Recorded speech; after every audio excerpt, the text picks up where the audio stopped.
Good morning student, मैं ज्योति विश्वकर्मा एक बार आपके सामने फिर से उपस्थित हूँ आपके अपने उमा बैजयंती के ऑफिशियल यूट्यूब चैनल पर। बेटा आज मैं आपको व्याकरण पढ़ाऊंगी। व्याकरण में आपका चैप्टर 2, क्योंकि मैंने आपको पहले चैप्टर 1 पढ़ा दिया है, तो आज मैं आपको व्याकरण में कौन सी चैप्टर की बात कर रही हूँ, चैप्टर 2 की बात कर रही हूँ, पार्ट 2, जिसमें पार्ट 2 क्या है आपके वर्ण। क्या नाम है आपके पार्ट 2 का? वर्ण है। आपने पहले भाषा पढ़ा था पार्ट 1 में, अब आप पार्ट 2 पढ़ेंगे। आपका पार्ट 2 क्या है? वर्ण है। तो सबसे पहले वर्ण क्या है आप इसको समझ लीजिए। वर्ण किसे कहते हैं आप इसके बारे में जान लीजिए। देखिए, भाषा की सबसे छोटी इकाई वर्ण कहलाती है। भाषा की, ध्यान से देखिएगा, वर्ण किसे कहते हैं? भाषा की सबसे छोटी इकाई वर्ण कहलाती है। अब भाषा की सबसे छोटी इकाई क्या हो गई? जैसे आपका क हो गया, आपका ख हो गया, आपका अ हो गया, आपका र हो गया।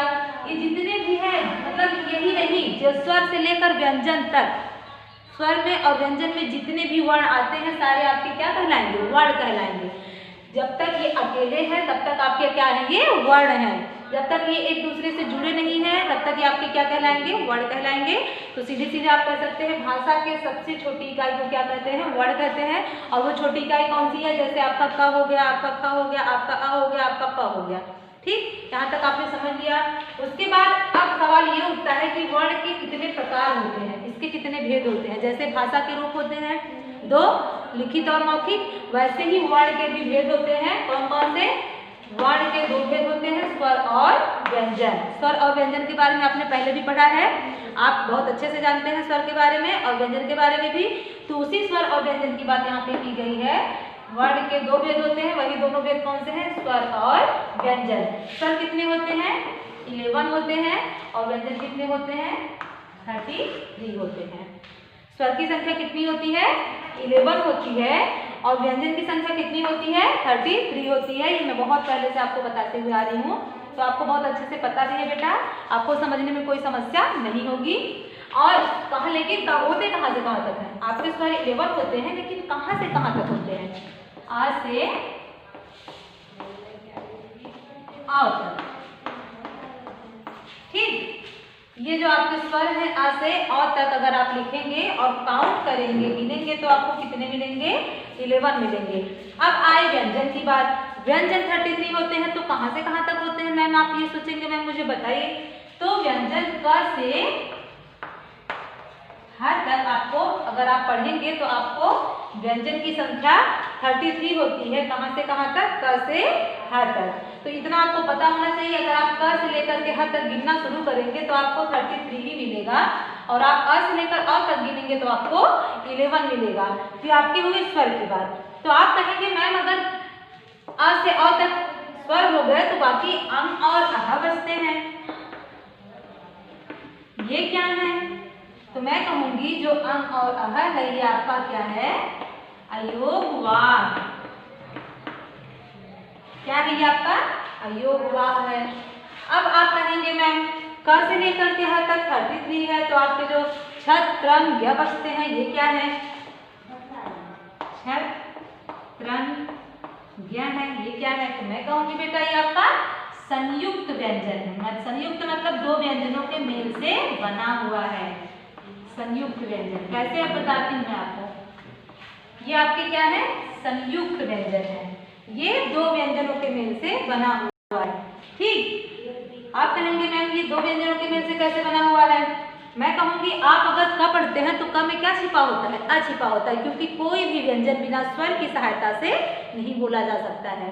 लेकिन स्वर जो है वो स्वतंत्र होता है, वो सदैव किसी की उसको जरूरत नहीं पड़ती है, किसी के सहारे की उसको आवश्यकता नहीं पड़ती है, वो हमेशा अकेले बोला जाता है। अगर आप अ बोलेंगे तो क्या अ में कहीं कोई व्यंजन है? क सुनाई दे रहा है? नहीं सुनाई दे रहा है। आपने क बोला, आपने बोला क, देखिए क में क्या सुनाई दे रहा है? अ सुनाई दे रहा है। तो व्यंजन है स्वर की सहायता से बोला जाता है, और जो स्वर है वो किसी की सहायता उसको नहीं पड़ती है। तो इसलिए आपका ये जो है, ये जो, लेकिन अब तक आपको ये पता है कि स्वर बिना व्यंजन की सहायता से बोला जाता है, लेकिन व्यंजन बिना स्वर की सहायता से नहीं बोला जाता है। तो मैम ये जो छत त्रन ज्ञ है ये 2 व्यंजनों के मेल से कैसे बन गए? तो मैं कहूंगी इसमें स्वर तो छिपा ही है, साथ में हर व्यंजन के साथ स्वर छिपा होता है, इसके साथ व्यंजन जुड़ा है दो व्यंजनों के मेल से। कैसे? आप 3 वर्ण ले लीजिए, छत्रंग्या, और इसी छत्रंग्या में ये जो तीनों बचते हैं इसी के साथ एक स्र भी जुड़ता है, ये भी आपका संयुक्त व्यंजन में आता है। ये अलग है, आपके का से लेकर ज्ञ तक में पढ़ेंगे तो नहीं आएगा आपका स्र, लेकिन ये भी आपका किस में आता है? संयुक्त व्यंजन में आता है। तो मैं 6 लिखती हूँ। अब देखिए ये किससे बना है? त्र लिखती हूँ, ये देखिए किससे बना है? ज्ञ लिखती हूँ, ये देखिए किससे बना है? और आपका स्र लिखती हूँ, ये देखिए आपका किससे बना है? किन दो व्यंजनों के मेल से आपका बना है। तो छतरी वाला छ आपका ये जो क है, क प्लस खटकोड़ वाला ख बराबर आपका क्या होगा? छतरी वाला छ। ये क और जो खटकोड़ वाला ख ये दोनों क्या है? व्यंजन है ना। तो ये दोनों व्यंजनों के मेल से आपका क्या बना? छतरी वाला छ। ध्यान से देखिएगा, इन दो व्यंजनों के मेल से आपका क्या बना? छतरी वाला छ। उसके बाद आपका त्र है, त प्लस र इक्वल क्या होगा? त्र। ये भी क्या है? आपके दो व्यंजनों के मेल से बना है, क्योंकि त और र क्या है? दोनों व्यंजन ही हैं। जो त आपका त है और र है, दोनों क्या है? आपका व्यंजन ही है। तो दो व्यंजनों के मेल से क्या बना? त्र। उसके बाद आपका ज्ञ है, ज्ञ भी दो व्यंजनों के मेल से बना है। किससे? आप देखेंगे ज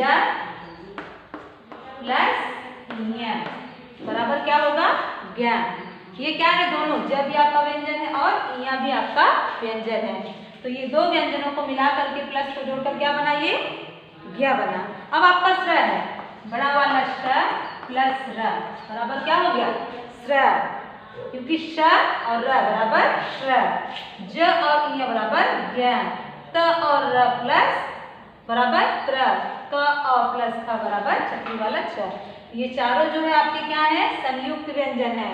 और ये संयुक्त व्यंजन किसके मेल से बने हैं? इसके मेल से बने हैं। तो इतना आप समझते रहिए कि जो ये 3 बचते हैं ये संयुक्त व्यंजन है, साथ में आपका स्र ये तो अन्य वर्ण में आएगा। अभी मैं आपको इसके लिए बता रही हूँ क्योंकि ये दो व्यंजनों के मेल से बना है।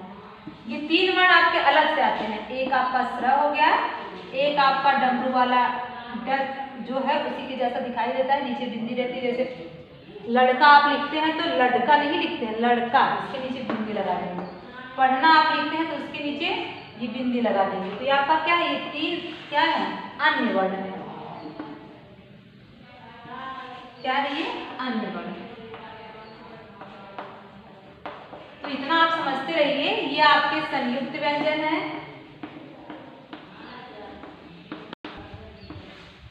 तीनों टोटल आप मिलाएंगे कुल वर्णों की संख्या कितनी होगी? 52 होगी। कैसे होगी आपको अभी मैं बता देती हूँ, इसको भी आप समझ लीजिए। सीधे सीधे आप अ से कितने हुए आपके? 11 हुए। क से